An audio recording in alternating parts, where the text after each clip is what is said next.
Сайн байна уу? Намайг Агата гэдэг. Би Польшоос ирсэн. Монголд одоо 14 жил амьдарч байна. Монголд миний ирээдүйн нөхөрийн төлөө ирсэн. Тэгээд одоо Монгол бэр байна. Одоо нөхөр тэг 2 хүүтэйгээ хамт амьдарч байна. 8 жилийн өмнө Отож манрам их сургуульд уламжлалтын эмчээр сурч эхэлсэн. 2 жилийн өмнө төгссөн. Одоо тэгээд уламжлалтын эмчээр ажиллаж байна. Би яагаад Монгол уламжлалт ангаах сунгасан бэ гэхээр ойролцоогоор 10 жилийн өмнө миний бие өвдөд маш их ядраад толгой юусоо ажиллахгүй тэгээд нэмлэг ороод бүх шинжилгээ өгөөд ямар ч өөрчлөлт гарч ирээгүй байсан. Тэгээд тэр үед хам багш нацагдорж эмчийн талаар сонсоод түнт үзүүлээд маш их гайхсан. Зөвхөн судас бариад тийм хүний талаар ямар нарийнх нь ярьж чадж байгаа вэ? Тэрийг гайхаад нэг дугаард, хоёр дугаард эмчилгээ үр дүнтэй байсан. Жохон цаг хугацаа орсон гэхдээ маш үр дүнтэй байсан.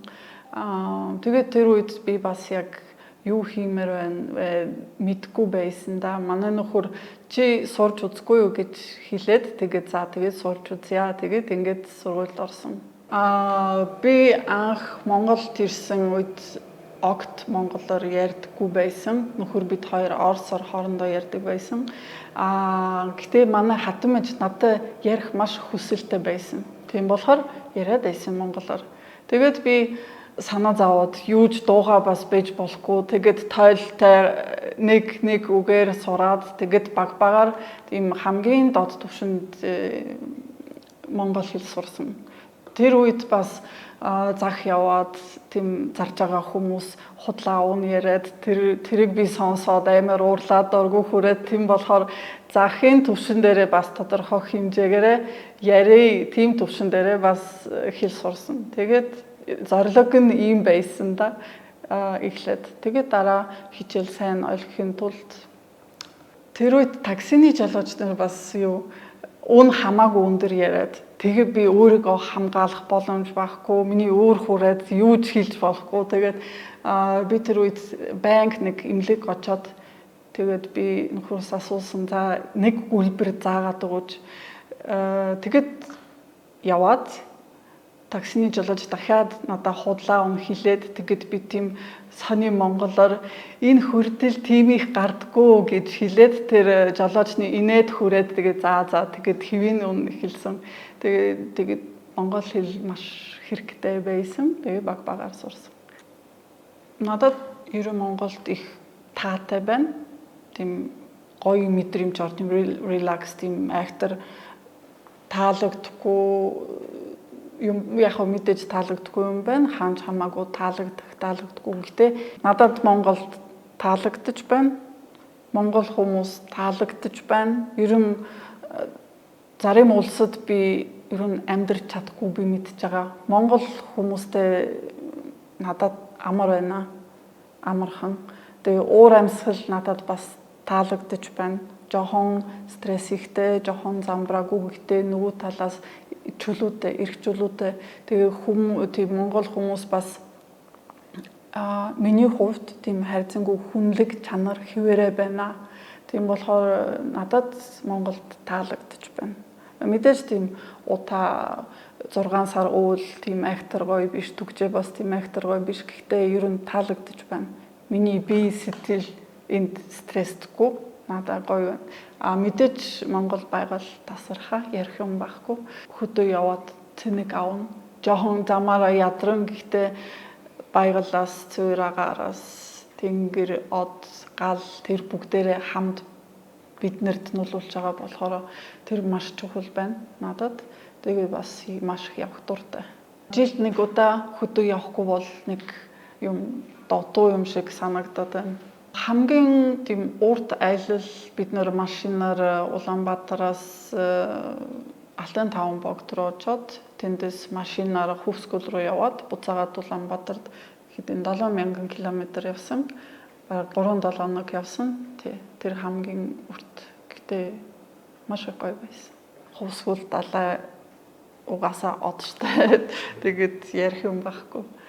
Би миний төгссөн сургууль одож манарам их сургууль маш их бахархаж байна.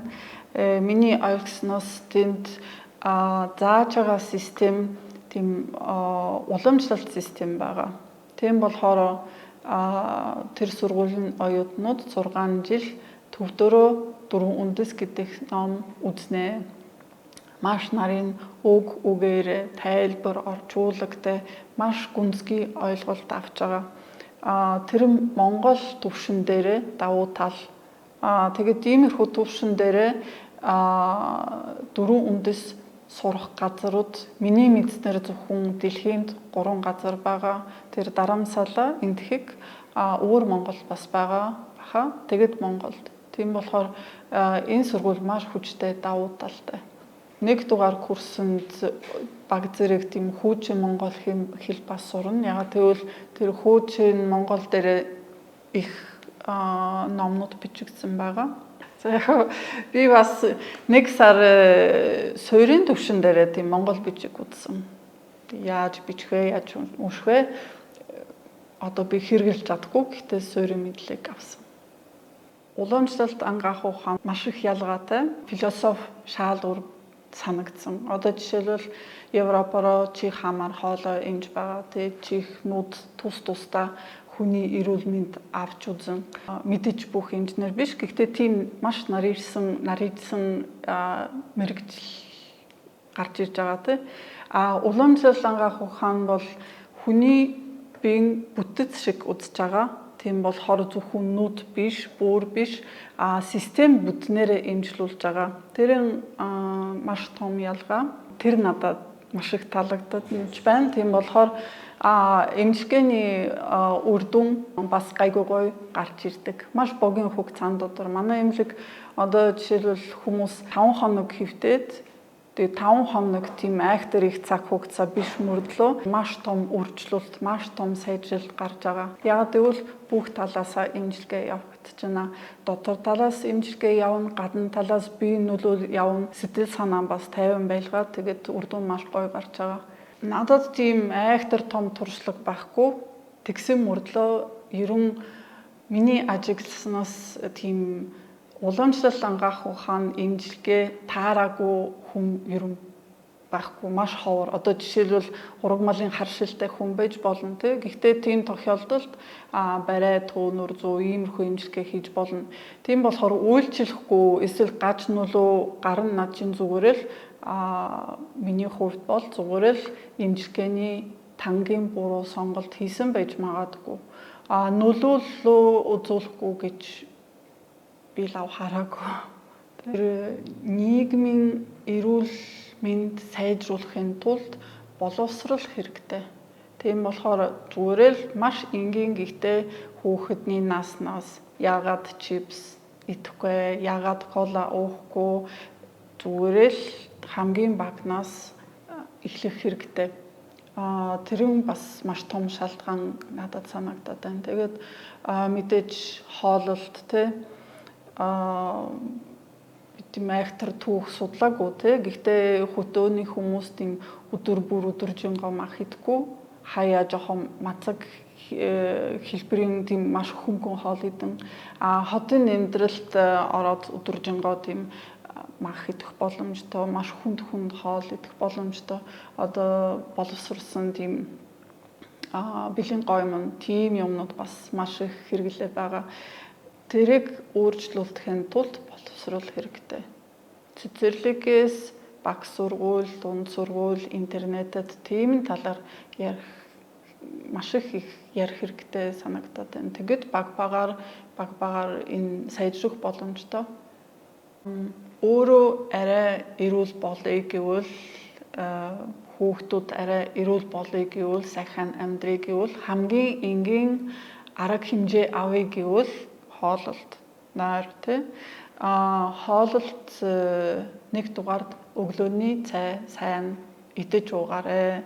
Өглөөний цай гуу явах юм бол асуудал үүснэ. Энэ маш их энгийн арга хэмжээ тий. Том айхтар том хоол идэж чадахгүй ч гэсэн жоохон ч гэсэн юм идэж уугаад маш чухал байна. тийм хэтэрхий боловсрсон, шаарсан, хуурсан одоо за нэрүүд брэндүүд би хэлэхгүй тий. Гэхдээ ямар тосон дээрээ шарж байгаа юмнууд, ямар юунаас хийж байгаа хоолнууд байгаа вэ?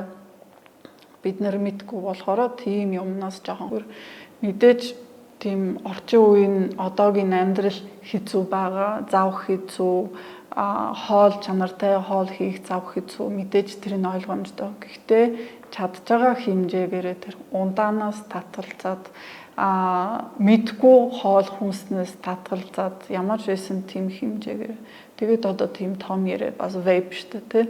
Тиймэрхүү юмнаас татгалзаж чадвал сайн нөлөө үзүүлнэ.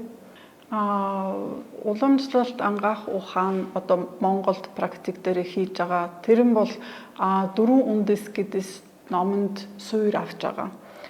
Тэр ном бол төвдөд бичигдсэн ном байгаа. Энэ дотор зөвхөн биеийн физиологи, анатом, эмчилгээний талаар биш, өвчний гунд шалтгаан дээрээсээ эмчийн стандартын талаар эмч ямар байх ёстой вэ? Тийм маш гүнзгий сургаал бас бичигдсэн байна. Стандарт маш өндөр байна. Тийм эмч болохын тулд олон жил явах хэрэгтэй байна. Тэгээд өвчний шалтгаан бол зөвхөн бие асуудал биш. Анх тийм хамгийн гол нь хамгийн гүнзгий шалтгаан бол муухаг гэж хэлнэ. Тэгээд тэр муухагнаас уур хилэн, хүсэл тачаал, муухаг, омог зан, атаархал 5 гэмүүд гарч ирж байгаа. Тэгээд бидний оюун ухаан тэр 5 гэмээр давамгайлаад би өвдөн. Тийм маш гүнзгий гоё философи гарч ирж байгаа. Тийм болохоор төгс төгөлдөр гоё, эрүүл, удаан амьдрий гэвэл зөвхөн биеэ эмчлүүлэх биш, оюун ухаан, сэтгэл эмчлүүлэх шаардлагатай байна. Буян хураах шаардлагатай байна. 10 хар нүгэл хийхгүйгээр хичээх хэрэгтэй байна. Дорны уламжлалт ангаах ухаан дотор олон уламжлалт ангаах орж байгаа. Энтхэгийн аюурвед, хятадын уламжлалт ангаах, төвдөн уламжлалт ангаах тий олон соёлууд, олон тийм туршилттай уламжлалт ангаахуд байгаа.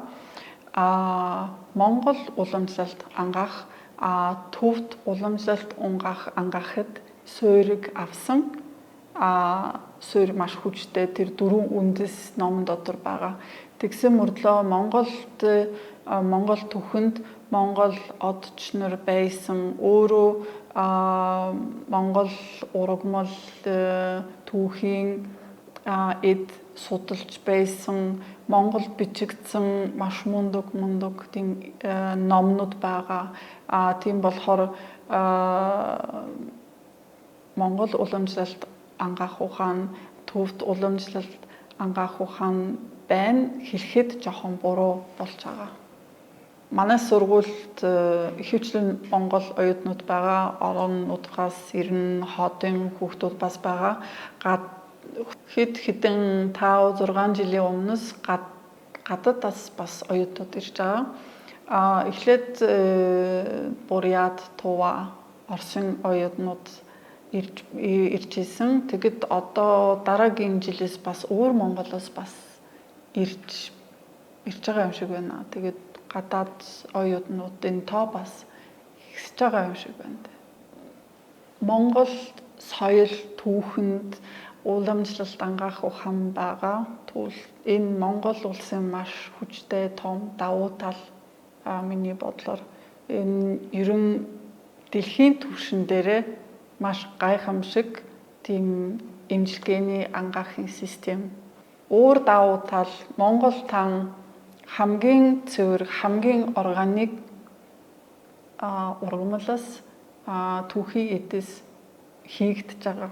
Наад чинь хамгийн тийм VIP хамгийн чанартай бүтээгдэхүүн байгаа. Тийм болохоор гадаад нас нааша имжлүүлэх зорилгоор ирээ гэвэл Монгол улс маш тохиромжтой. Гадаад хүнд уламжлалтын инженер их байна, бааз байна, маш чанартай там байна. Дээрээсээ тийм Монгол шиг гоё байгаль, тийм газар маш ховор.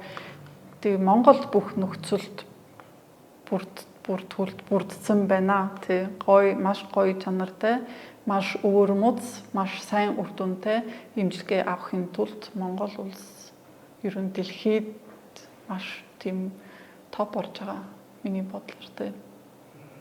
Монгол улсад хамт амьдарч байгаа Монгол найзууд бүгдээ эрүүл ад жаргалтай амьдрал бүх сайхныг хүсье.